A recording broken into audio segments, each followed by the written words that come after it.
Nicolas Fouquet, Louis XIV's finance minister in the first years of his reign, was a generous man who loved lavish parties, pretty women, and poetry.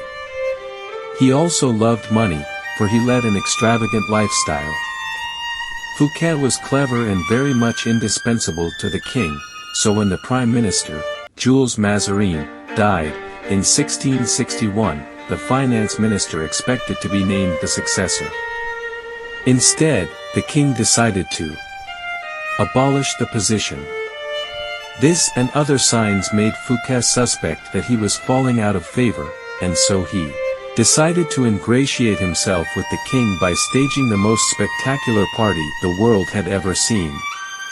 The party's ostensible purpose would be to commemorate the completion of Fouquet's château, Vaux-leVicomte, but its real function was to pay tribute to the king, the guest of honor.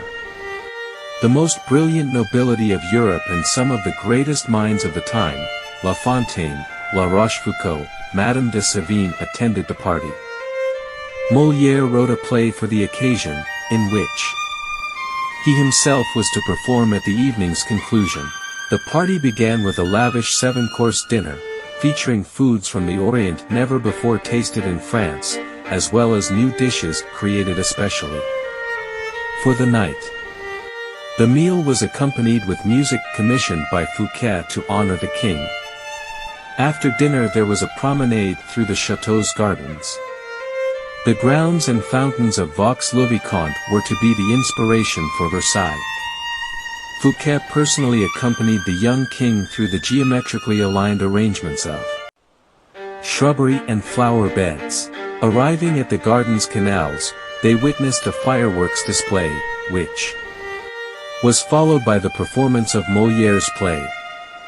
The party ran well into the night and everyone agreed it was the most amazing affair they had ever attended. The next day, Fouquet was arrested by the king's head musketeer, D'Artagnan. 3 months later he went on trial for stealing from the country's treasury. Actually, most of the stealing he was accused of he had done on the king's behalf and with the king's permission. Fouquet was found guilty and sent to the most isolated prison in France, high in the Pyrenees Mountains, where he spent the last 20 years of his life in solitary confinement. Louis XIV, the Sun King, was a proud and arrogant man who wanted to be the center of attention at all times. He could not countenance being outdone in lavishness by anyone, and certainly not his finance minister. To succeed Fouquet, Louis chose Jean-Baptiste Colbert, a man famous for his parsimony and for giving the dullest parties in Paris. Colbert made sure that any money liberated from the treasury went straight into Louis's hands.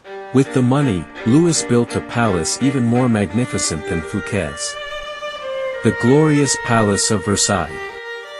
He used the same architects, decorators, and garden designer. And at Versailles, Louis hosted parties even more extravagant than the one that cost Fouquet his freedom. Let us examine the situation. The evening of the party, as Fouquet presented spectacle on spectacle to Louis, each more magnificent than the one before, he imagined the affair as demonstrating his loyalty and devotion to the king. Not only did he think the party would put him back in the king's favor, he thought it would show his good taste, his connections, and his popularity, making him indispensable to the king and demonstrating that he would make an excellent prime minister. Instead, however, each new spectacle, each appreciative smile bestowed by the guests on Fouquet, made it seem to Louis that his own friends and subjects were more charmed by the finance minister than by the king himself, and that Fouquet was actually flaunting his wealth and power. Rather than flattering Louis XIV, Fouquet's elaborate party offended the king's vanity. Louis would not admit this to anyone, of course. Instead, he found a convenient excuse to rid himself of a man who had inadvertently made him feel insecure. Such is the fate, in some form or other, of all those who unbalance the master's sense of self, poke holes in his vanity, or make him doubt his preeminence. When the evening began, Fouquet was at the top of the world. By the time it had ended, he was at the bottom.